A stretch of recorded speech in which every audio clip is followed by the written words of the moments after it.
one of the ways how we create suffering for ourselves psychologically is we tend to ruminate about the past, about the so-called missed opportunities. We often like to label them as missed opportunities. But let's look at this closer. Were they actually missed opportunities or something that we just were not ready for? Because often we think, I could have done that, or I wish I did that. But when you truly look back closely, retrospectively, how you were showing up in those moments, how were you thinking, how were you mentally, emotionally, physically, how well were you or not well, then often you realize that actually I wasn't ready for those opportunities. Yeah, it's easy for me now, my current day version, updated version, more matured and healed version, to speak from the present moment that I could have done it better and differently. It's always easier to say it when we are more evolved. But if you truly look back at your younger version, let's say, you can clearly see that you were not mentally prepared, emotionally prepared, and yeah, there were probably a lot of insecurities. You were not matured enough, strong enough, and simply you couldn't in those moments force yourself. If you wanted to, you could try, but that could create a very negative consequence or trauma for you as well. But if you didn't do that, so it means that you were not able to push yourself past these constraints of the past, and so you were not able, you were simply not ready for those opportunities that were there. And from the present day perspective, you can see them clearly, or more clearly maybe than then, because then we were more overwhelmed, we were more insecure, and simply not ready. We were not prepared, to be honestly. And then it's if I am not prepared to do something, then it's not a missed opportunity.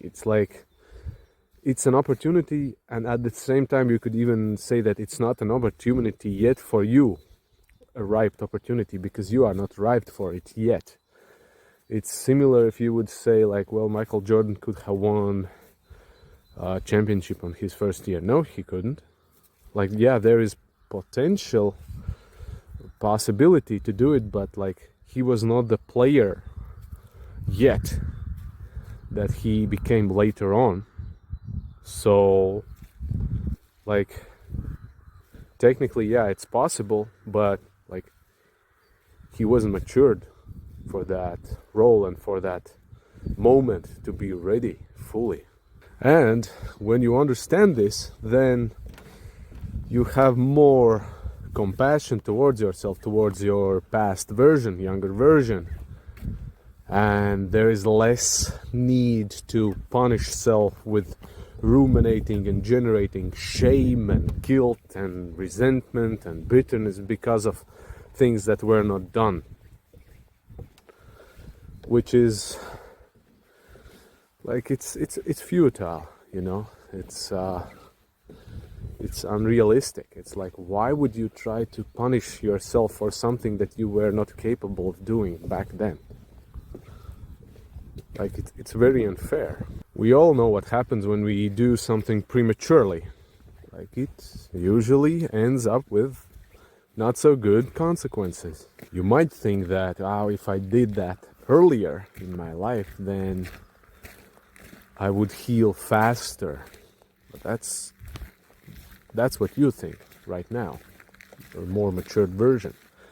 What could also happen is if you would try to force yourself prematurely for something that you were not like fully and clearly be ready yet, that could also like lead to a very negative consequences, and that could even stir up more negativity if the end result didn't turn out well, and that could make perceive yourself as even more unready and incapable and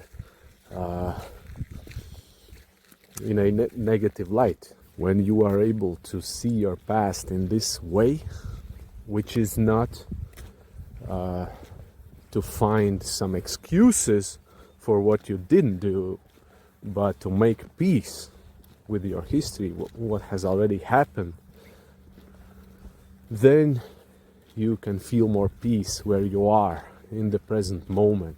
Then there is less pressure. Shoulds, woulds, coulds, supposed tos are less in your life, and then you don't need to push yourself and force yourself. Oh, by now I should be 2 years ahead already in my timeline, doing XYZ, whatever, God knows, right? This is again, like if we think in these terms, then we create even more resistance to what is, to natural unfolding of life. We try to control it and to rewrite the reality and history to how our ego thinks it should go, not how the divine creator has unfolded it for us. Now these types of frames have greatly helped me to find more inner peace with myself, more self-acceptance, compassion as well, and understanding simply, which has greatly diminished the stress, the anxiety, the pressures that I created for myself mentally, thinking that I'm a failure, I'm less of a man, and I need to I should have been already far ahead, much more accomplished to some imaginary field or achievements. Yeah, it's like it's creating a reality that never happened, that is non-existent, and yet we punish ourselves with this type of reality. Like, how helpful is that? Well, not much, really. So when we allow ourselves to make peace with our past, which is accepting where we are, how we are right now, which is more of a masculine, feminine polarity energy, then we can allow also our masculine to join and become aware what areas of life we want to change, and in this way we come from peace and acceptance, not from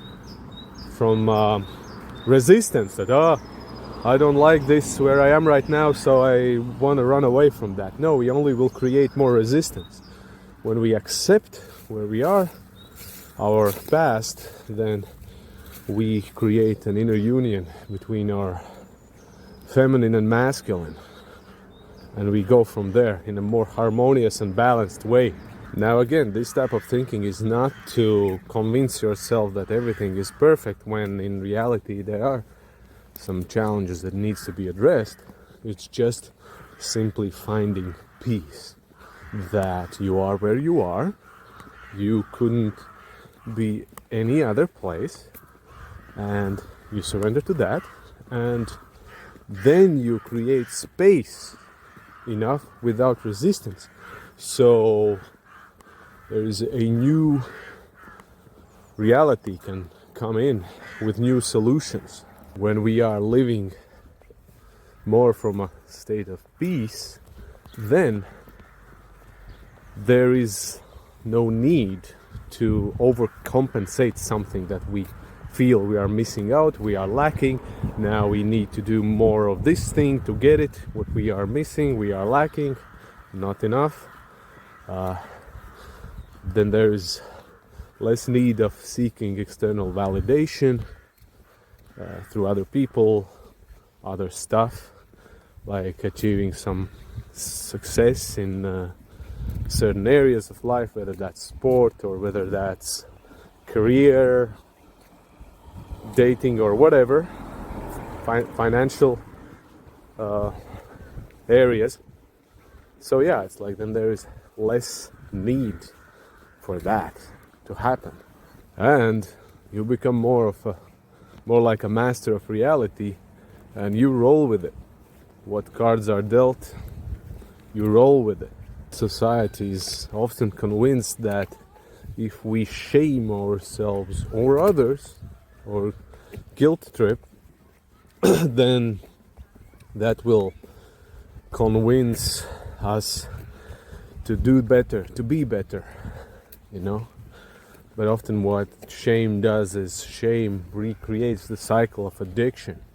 We find ways how to cope with the shame, how to suppress that, and we find often unhealthy ways to deal with that, and we don't get further ahead actually often when we experience that, and we don't address shame directly, but indirectly we kind of try to suppress it. So that's not helpful at all when there is lots of shoulda, coulda, woulda, and comparison, and so yeah, it's like it's not the most helpful thing that can help us, and then